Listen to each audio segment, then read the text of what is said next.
नमस्कारम साथियों। आज हम RSCIT की एग्ज़ाम में आने वाले महत्वपूर्ण प्रश्नों की 4 नंबर की सीरीज़ लेकर आए हैं, जिनमें से लगभग सभी प्रश्न एग्ज़ाम में पूछे गए हैं। तो स्टार्ट करते हैं। पहला प्रश्न है आपके लिए, माइक्रोसॉफ्ट वन ड्राइव में विंडोज़ का उपयोग किस कार्य हेतु किया जाता है? तो माइक्रोसॉफ्ट वन ड्राइव में विंडोज़ का प्रयोग कौन से विंडोज़ में इसका प्रयोग किया जाता है?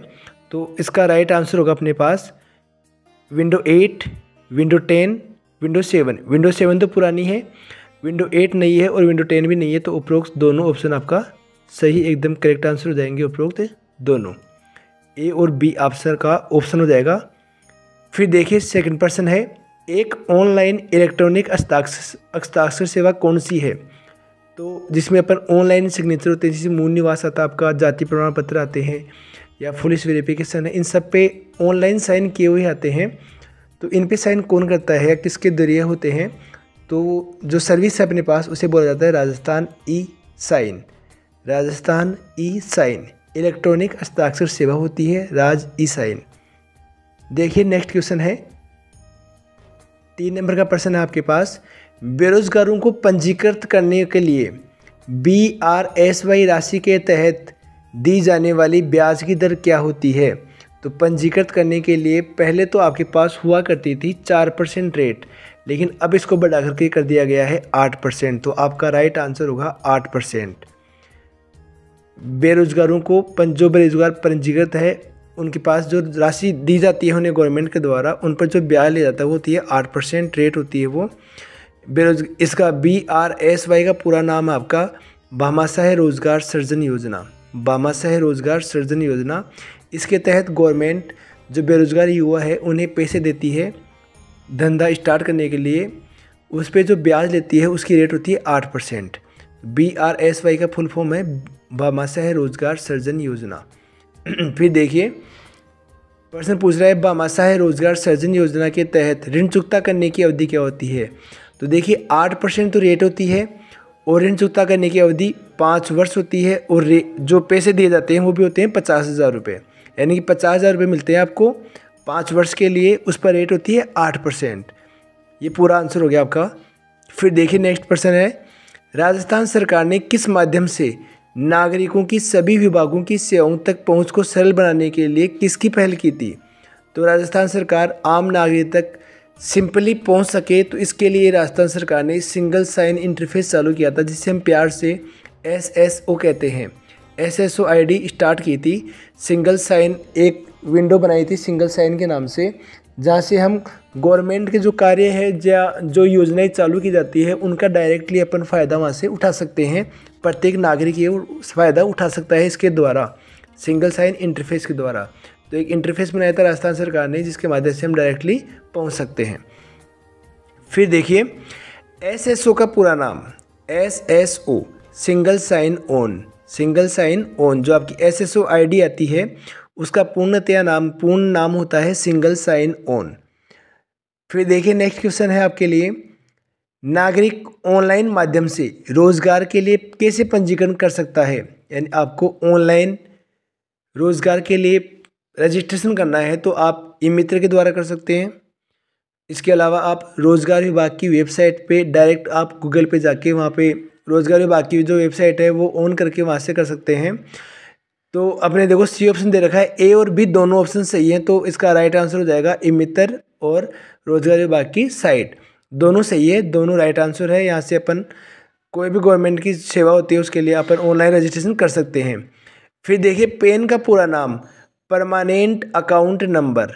पेन का पूरा नाम क्या होता है? Permanent account number. और पेन कार्ड फॉर्म बनने के लिए हमें 49A फॉर्म संख्या की आवश्यकता होती है, फॉर्म नंबर 49A।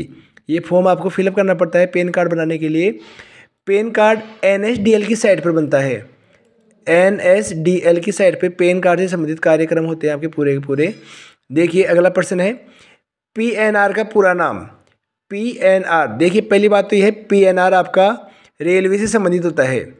किससे संबंधित है? ये रेलवे से संबंधित होता है PNR। और PNR की फुल फॉर्म होती है passenger name record. Passenger name record PNR का पूर्ण नाम है। PNR रेलवे से संबंधित होता है। PNR में हमें कंफर्म हो जाता है कि हमारी टिकट बुक हो चुकी है और हमें इतने नंबर की सीट मिली है, इतने नंबर की सीट अलॉट हुई है। ये हमें पता चल जाता है पीएनआर से। पीएनआर नंबर रेलवे से संबंधित होता है, जिसका पूर्ण नाम होता है पैसेंजर नेम रिकॉर्ड। फिर देखिए आप, नया पैन कार्ड, नया पैन आवेदन भरने के लिए कौन सा फॉर्म की आवश्यकता है? तो फॉर्म 49A आता है यहाँ पे, फॉर्म 49A, यानी आपका form number, sorry, option number A एकदम करेक्ट है। फॉर्म संख्या 49A आपका क्या है, सही है। फिर देखिए, एक open source mobile operating system, एक ओपन सोर्स होता है आपका एंड्रॉयड। जो iOS आता है आपका, जो आईफोन आते हैं उनका होता है iOS, वो ओपन सोर्स नहीं होता, वो iOS सिस्टम होता है उसके अंदर। तो ये पूछ रहा है open source mobile operating system किसका उदाहरण होता है, या इसका उदाहरण कौन सा है ओपन सोर्स मोबाइल सिस्टम का? तो इसका उदाहरण होता है अपने पास एंड्रॉयड वर्जन। जो भी आपके पास एंड्रॉयड मोबाइल है उनमें जो भी वर्जन आ रहा है वो सब उदाहरण है आपके open source mobile operating system के। यानी कि वो कौन सा सिस्टम आपका open source mobile operating system होता है, एंड्रॉयड। विंडोज़ 8 ये तो कंप्यूटर में काम में आती है आपके। विंडो विस्टा ये भी कंप्यूटर में काम में आती है। iOS होता है आपके आईफोन के लिए, iOS आता है आपके आईफोन का ऑपरेटिंग सिस्टम होता है। ये सब के सब ऑपरेटिंग सिस्टम ही है आपके पूरे, लेकिन ये दोनों तो हो गई कंप्यूटर की। ये हो गया आपका एंड्रॉयड मोबाइल का और ये हो गया आपका आईफोन का, चारों है आपके। फिर देखिए प्रश्न संख्या 12, माइक्रोसॉफ्ट द्वारा रिलीज की गई नवीनतम विंडो है, वैसे तो 11 है आज के टाइम में, विंडो 11 है आपकी नवीनतम। तो अभी ऑप्शन के अनुसार देखते हैं अपन, विंडो 8 नहीं, 7, विस्टा 10, तो इसमें लेटेस्ट है 10, तो 10 आपका राइट आंसर हो जाएगा। याद रखना, विंडो जो 8 होती है आपकी उस पर स्टार्ट बटन नहीं आता, जो टास्क बार होती है विंडो 8 के जो भी वर्जन आए हैं, विंडो 8, विंडो 8.1, दोनों के अंदर स्टार्ट बटन नहीं होता है। याद रखना, पर्सन पूछ ले आपसे कि ऐसी कौन सी विंडो होती है जिसमें स्टार्ट बटन नहीं होता, तो आपका राइट आंसर होगा विंडो 8। फिर देखिए आप, प्रश्न संख्या 13 है अपने पास, जीपीएस का पूरा नाम क्या होता है? तो जीपीएस का पूरा नाम है global positioning system. Global positioning system, option A आपका एकदम करेक्ट आंसर है। प्रश्न संख्या 14 है आपके लिए, एंड्रॉयड फ़ोन में ऐप्स इंस्टॉल करने के लिए कौन सी प्रोग्राम का इस्तेमाल किया जाता है? आपके पास कौन सा ऐप होता है जिसके द्वारा आप एंड्रॉयड फ़ोन में कोई भी ऐप इंस्टॉल कर सकते हैं? तो गूगल प्ले स्टोर होता है अपने पास। हाँ जी, देखिए यूट्यूब किस काम में आता है? यहाँ से आप कोई वीडियो देख सकते हो, कोई जानकारी प्राप्त कर सकते हो, गाने सुन सकते हो, गानों का वीडियो देख सकते हो, वीडियो अपलोड कर सकते हो, वो होता है आपका यूट्यूब। गूगल ऐप के द्वारा अपन कोई इन्फॉर्मेशन ले सकते हैं। गूगल ऐप क्या होता है आपका, एक सर्च इंजन होता है गूगल, तो उसके द्वारा अपन कुछ भी चीज़ सर्च कर सकते हैं। इसके अलावा है गूगल प्ले स्टोर, जहाँ से अपन मोबाइल में ऐप डाउनलोड करते हैं। तो आपका यही पूछा था, ऐप इंस्टॉल करने के लिए होता है आपका Google play store. Google Chrome, ये एक क्या होता है आपका वेब ब्राउजर्स होता है गूगल क्रोम, जिसके द्वारा आप इंटरनेट एक्सेस कर सकते हैं हम इसके द्वारा। तो अपना राइट आंसर होगा प्रश्न के अनुसार, एंड्रॉयड फ़ोन में ऐप्स इंस्टॉल करने के लिए आपके पास जो ऐप होता है वो होता है आपका गूगल प्ले स्टोर। जो ऐसे चिन्ह आता है आपके पास, सब जानते हैं मोबाइल के अंदर, गूगल प्ले स्टोर। इतने सिंपल पर्सन नहीं, जबकि ये पर्सन एग्ज़ाम में आया हुआ है। 14 जनवरी को जो पेपर हुआ, सॉरी जो 22 जनवरी को जो पेपर हुआ था, उस एग्ज़ाम में पर्सन आया था, बाकायदा इसका चित्र आया था गूगल प्ले स्टोर का, और पूछा गया था कि ये ऐप इसका क्या नाम होता है। फिर देखिए प्रश्न संख्या 15 है, माइक्रोसॉफ्ट वर्ड में टाइम्स न्यू रोमन क्या है? टाइम्स न्यू रोमन क्या होता है माइक्रोसॉफ्ट वर्ड में? ये एक फ़ॉन्ट होता है, टाइम्स न्यू रोमन। अपने पास कैलेबरी, इसके अलावा आ जाए आपके पास Times of Hindustan, RIL, Cambridge, ये सब क्या है फ़ॉन्ट आपके पास, FONT। या तो फ़ॉन्ट ऑप्शन आएगा आपके पास, या आएगा फ़ॉन्ट फैमिली। तो फ़ॉन्ट साइज़ नहीं, इफेक्ट भी नहीं है, तो इसका राइट आंसर हो जाएगा आपका फ़ॉन्ट। ये गलती हो गया, यहाँ पे फ़ॉन्ट न आता है, यहाँ पे ये फ़ॉन्ट है यहाँ पे। फिर देखिए MS वर्ड में किसी शब्द को सभी प्रश्नों पर दोहराने के लिए किसका प्रयोग किया जाता है? कोई शब्द है उसको सभी पृष्ठों पर, ये पृष्ठ है यहाँ पे, सभी पेज है यहाँ, सभी पेजों पर दोहराने के लिए किसका प्रयोग किया जाता है? तो हेडर और फुटर का। हेडर और फुटर आप एक बार दोगे, उसके बाद में वो प्रत्येक पेज, पिछले वीडियो में मैंने बताया था कि हेडर और फुटर किस काम में आते हैं। एक तो होता है आपका जो डॉक्यूमेंट आप तैयार कर रहे हो उसे अट्रैक्टिव बनाने के लिए, उसे आकर्षित बनाने के लिए। दूसरा जो इसका यूज होता है वो होता है आपका, आप एक पेज पे लगाओ, आपके डॉक्यूमेंट में जितने भी पेज हैं उन सब पे ये ऑटोमेटिक लग के आ जाएंगे। प्रिंट आउट जब आप निकालोगे तो ऑटोमेटिक लग के आएगा उस पर, फुटर और हेडर। तो याद रखना हेडर और फुटर। फिर देखिए फुटनोट क्या होता है, उसी पेज के नीचे, जिस पेज पे आपको कुछ टिप्पणी करनी है उसी पेज के नीचे आपने नंबर लगा दिया उसके ऊपर, और उसी पेज के नीचे आपने फुटनोट दे रहे हो या नोट दे रहे हो, कोई भी टिप्पणी कर रहे हो, तो होता है आपका फुटनोट। और एंड नोट होता है डॉक्यूमेंट के लास्ट पेज पर आप कोई टिप्पणी करिए तो होता है आपका एंड नोट। फिर देखिए प्रश्न संख्या 17 है आपके लिए, व्यू मेन्यू में स्प्लिट किस काम में आता है? स्प्लिट का क्या काम होता है? SPLIT स्प्लिट, स्प्लिट का क्या काम होता है?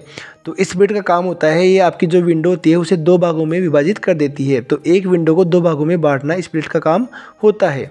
फिर देखिए आप प्रश्न संख्या 18, MS वर्ड 2010 में डिफ़ॉल्ट व्यू क्या है? तो डिफ़ॉल्ट व्यू जो होता है, यानी कि आप जब MS वर्ड खोलते हो, आप उस पर काम कर रहे हो, तो आपको जो व्यू दिखाई दे रहा है वो होता है आपका प्रिंट लेआउट व्यू। कौन सा व्यू होता है? अपना प्रिंट लेआउट व्यू होता है आपका। फिर देखिए हेडर क्षेत्र दस्तावेज किस मार्जिन में होता है? हेडर कहाँ आता है? हेडर आता है ऊपर की ओर, तो ये होता है आपका टॉप मार्जिन में। कहाँ होता है ये? Top margin. फिर देखिए एक्सेल वर्कबुक निम्न में से किसका संयोजन से बनती है? एक्सेल जो वर्कबुक होती है अपने पास वो किससे बनती है? वर्कबुक से बनती है? नहीं, वर्कबुक तो हम कहते हैं उसे चार्ट से बनती है। चार्ट होते तो हैं लेकिन अपन पूर्ण ये नहीं कर सकते कि चार्ट से बनेगी वो, क्योंकि वो तो डाटा एनालिसिस का काम करती है, डाटा होते हैं उसमें, तो अपने पास रिकॉर्ड्स होते हैं। तो वर्कशीट और चार्ट, तो इसका आंसर एकदम करेक्ट आंसर हो जाएगा, वर्कशीट एंड चार्ट से ये बनती है आपकी वर्कबुक। एक्सेल की वर्कबुक बनती है वर्कशीट एंड चार्ट से। फिर देखिए प्रश्न संख्या 21 है, निम्न में से कौन सी कंप्यूटर सिस्टम की एक सीमा है? स्पीड, स्पीड तो इसकी विशेषता है कंप्यूटर की। शुद्धता, ये भी विशेषता है। परिश्रमशीलता, ये भी विशेषता है। बुद्धि का अभाव, ये क्या आपका राइट आंसर है? ये इसकी सीमा है, तो अपना राइट आंसर होगा ऑप्शन डी। ये क्या आपका प्रश्न के अनुसार एकदम राइट आंसर है, बुद्धि का अभाव, क्योंकि कंप्यूटर में बुद्धि नहीं होती, तो ये क्या है? इसकी सीमा है। प्रश्न संख्या 22, इनमें से कौन सा कंप्यूटर हार्डवेयर पर रन करता है और दूसरे सॉफ्टवेयर को रन करने के लिए प्लेटफॉर्म भी देता है? तो वो होता है आपका ऑपरेटिंग सिस्टम, और जो दूसरे प्रोग्राम होते हैं वो होते हैं आपके एप्लीकेशन सिस्टम। तो इसका राइट आंसर होगा ऑपरेटिंग सिस्टम। एप्लीकेशन सॉफ्टवेयर वो होते हैं जिन्हें यूजर अपनी इच्छा के अनुसार या अपने कार्य के अनुसार यूज करता है। यूज होने के बाद में हम उन्हें अपने कंप्यूटर या मोबाइल से उन्हें हटा सकते हैं परमानेंटली, उससे कोई इश्यू नहीं होगा मोबाइल पे या कंप्यूटर पे। लेकिन जो ऑपरेटिंग सिस्टम सॉफ्टवेयर होते हैं उन्हें हम नहीं डिलीट कर सकते या नहीं हटा सकते। इनके हटते ही तो आपका कंप्यूटर या मोबाइल बंद हो जाएगा। तो ये बोलते हैं कि एप्लीकेशन सॉफ्टवेयर को आप आओ यहाँ पे काम कीजिए, यानी कि क्या करता है? प्लेटफॉर्म देता है। किसको? एप्लीकेशन सॉफ्टवेयर को। कौन देता है? Operating system. तो राइट आंसर होगा अपना ऑपरेटिंग सिस्टम।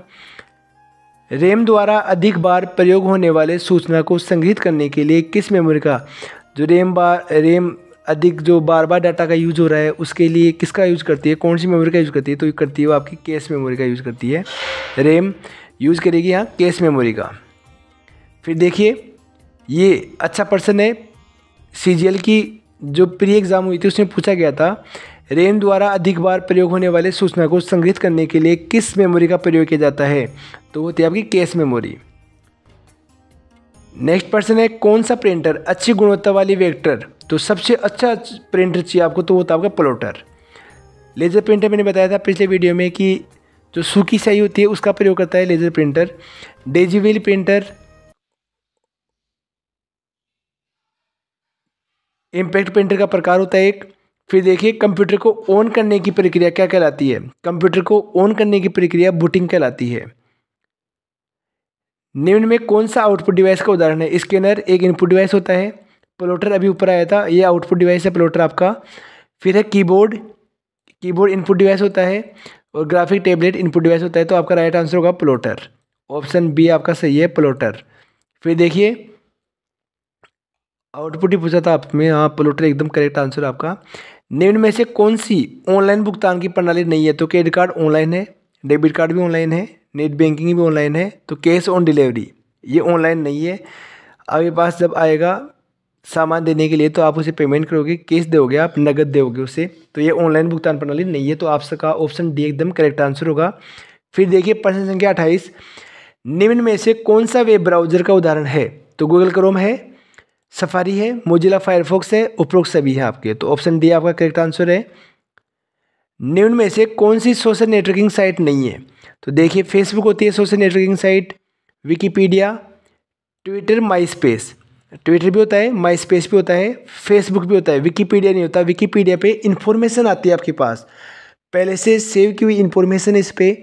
तो आप विकिपीडिया जैसे सर्च करते हो किसी के बारे में तो उसकी इन्फॉर्मेशन पूरी, जो भी लीगल इन्फॉर्मेशन है वो आ जाती है पूरी की पूरी। तो ये सोशल नेटवर्किंग नहीं है जहाँ पे अपन बातचीत नहीं कर सकते विकिपीडिया पे। तो आपका नेक्स्ट प्रश्न है, प्रधानमंत्री जनधन योजना की शुरुआत कब हुई थी? प्रधानमंत्री जनधन योजना की शुरुआत 15 अगस्त 2014 को हुई थी। 15 अगस्त 2014 को, अगस्त 2014 को हुई थी। प्लास्टिक का कार्ड है जो ग्राहक को उधार खरीदने की सुविधा प्रदान करता है। कौन सा कार्ड है जिस पे आप उधार खरीद सकते हैं? वो होता है क्रेडिट कार्ड। डेबिट कार्ड नहीं होता, मास्टर कार्ड तो कार्ड्स का प्रकार है एक, उपरोक्त सभी। तो आपका राइट आंसर होगा उधार खरीदारी करने के लिए क्रेडिट कार्ड। पीओएस का पूरा नाम? Point of sale machine. POS का पूरा नाम पॉइंट ऑफ सेल मशीन। एक मशीन होती है जो आपने पेट्रोल पंप पे देखी होगी या किसी बड़ी परचून की दुकान पे देखी होगी, डिपार्टमेंटल स्टोर पे, जहाँ क्या करते हैं डेबिट कार्ड को उसमें स्वीप किया जाता है, उसके बाद में पेमेंट हो जाता है, तो उसे बोलते हैं point of sale machine. Point of sale machine. Next प्रश्न है आपके लिए, ई लर्निंग में पाठ्य सामग्री उपलब्ध होती है, किस किस रूप में होती है उपलब्ध? वीडियो के रूप में होती है, वर्ड डॉक्यूमेंट में हो सकती है, पीडीएफ आ सकता है। तो उपरोक्त सभी आपका राइट आंसर हो जाएगा, उपरोक्त सभी। कुछ खरीदने और बेचने के काम में आने वाली वेबसाइट किस कैटेगरी में आती है? खरीदने और बेचने के लिए तो आती है आपकी ई कॉमर्स वेबसाइट। खरीदने और बेचने के लिए होती है अपने पास ई कॉमर्स वेबसाइट। प्रश्न संख्या 35, BSBY योजना के तहत सामान्य बीमारी में दी जाने वाली बीमा की राशि होती है आपकी 30,000 रुपये। 30,000 बीमा की राशि मिलती है आपको, 30,000 रुपये। इसके द्वारा जो नया रोजगार सृजन करने के लिए जो राशि दी जाती है वो होती है आपकी 50,000 रुपये, और उस पर जो ब्याज होता है वो होता है 8%। आई होप आपको सभी प्रश्न समझ में आए होंगे। उम्मीद है आपका पेपर अच्छे से कर पाओगे। आप वीडियो को अच्छे से देखें, समझे। इन जो वीडियोज़ आपके पास अभी आ रहे हैं उनके अलावा उनके बाहर से कोई भी प्रश्न नहीं आएगा, ये मेरी गारंटी है। अगर आप विश्वास करते हो तो आप 90% नंबर ला सकते हो अच्छे से। वीडियो को देखते रहे, इसके बाद में एक वीडियो और आएगा, तो वीडियो को शेयर करना ना भूलें अपने सभी दोस्तों को। धन्यवाद।